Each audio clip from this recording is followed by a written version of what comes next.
Hai, bagaimana kabar kalian? Apa kalian sudah siap mengikuti pembelajaran kali ini? Pembelajaran kali ini akan kita awali dari tema 1, yaitu membangun indahnya kebersamaan.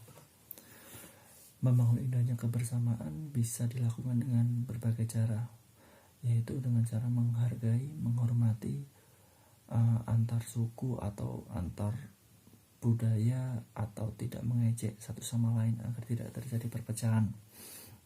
Nah, pada pembahasan kali ini kita akan membahas salah satu alat musik tradisional yang ada di Indonesia. Coba tebak alat musik apa? Nah, alat musik gamelan. Untuk lebih jelasnya, yuk simak halaman 1 tentang teks yang berjudul alat musik gamelan. Oke, saya bacakan.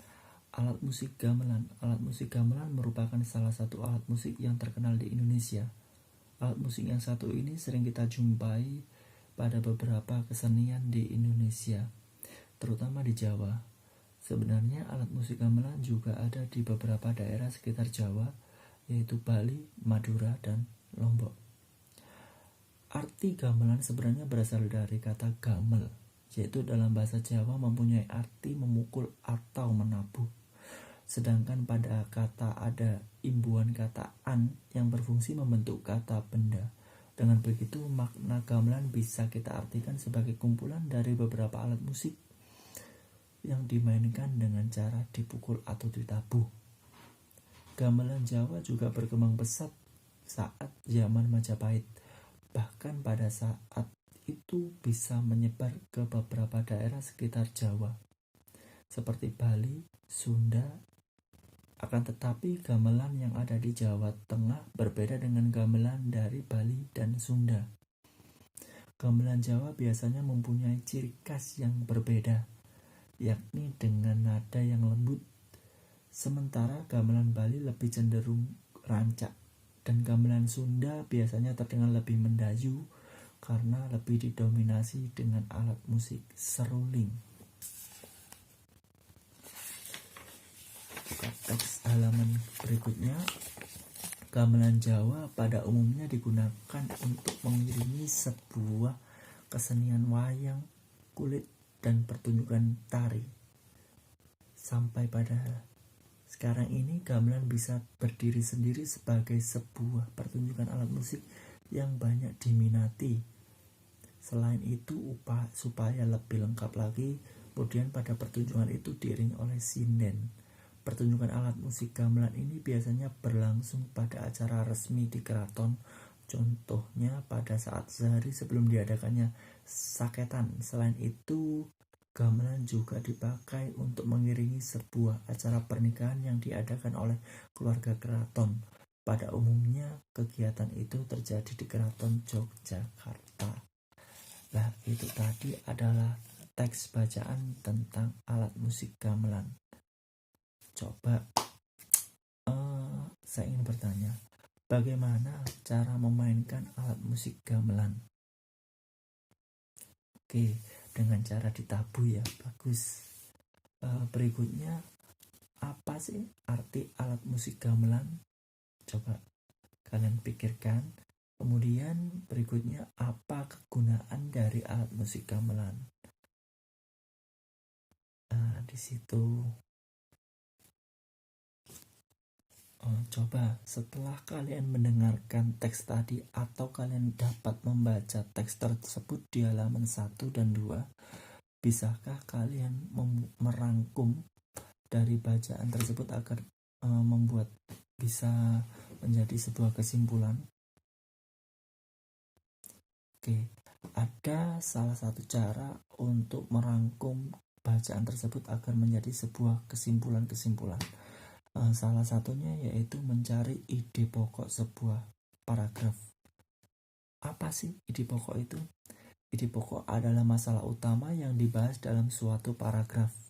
Nama lain ide pokok adalah gagasan pokok, pikiran pokok, atau gagasan utama, atau pikiran utama. Bagaimana sih cara menentukan ide pokok suatu paragraf?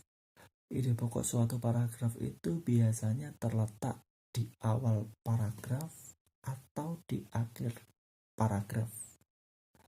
Coba simak paragraf pertama. Apakah kalian sudah mengerti paragraf itu yang seperti apa?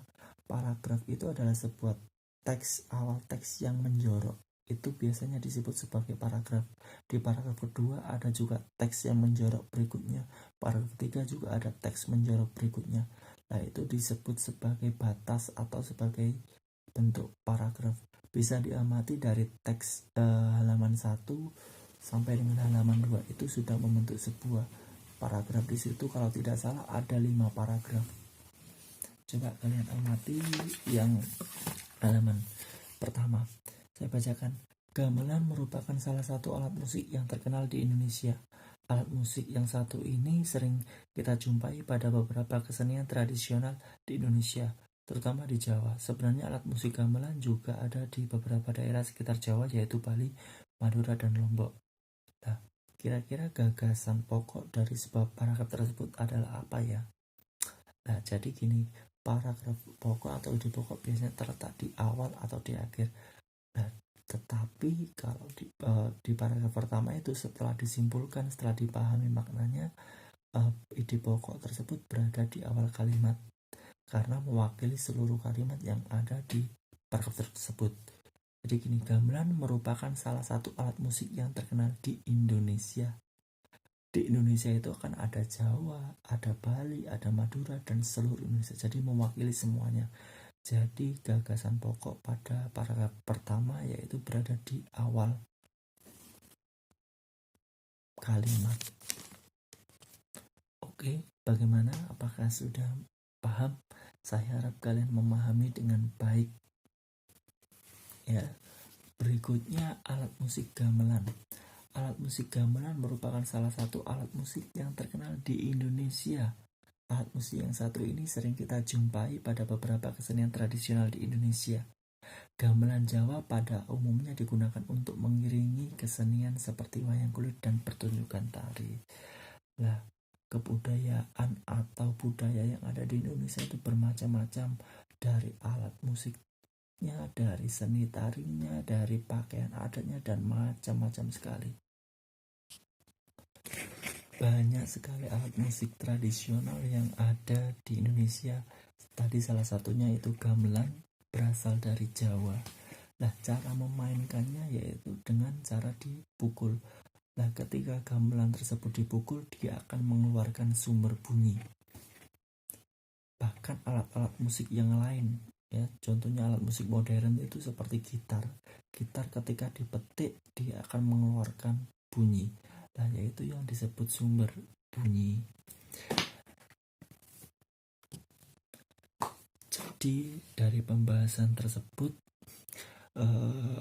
dapat diketahui bahwa Indonesia memiliki beragam suku budaya yang wajib kita lestarikan sebagai generasi penerus bangsa.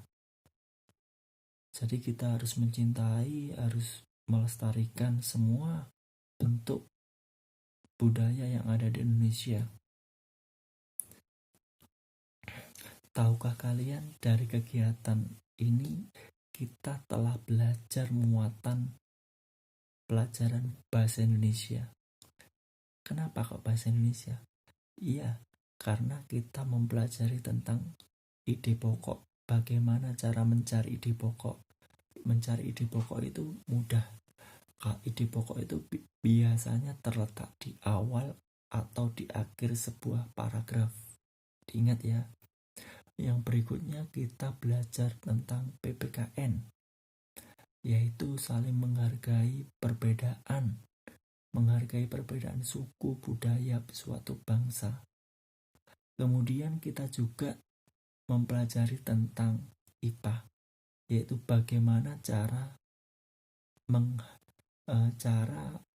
bunyi itu keluar, bagaimana sumber bunyi itu, dalam arti sumber bunyi itu keluar dari mana. Contohnya tadi seperti gamelan, ketika dipukul dia akan mengeluarkan sumber bunyi seperti itu.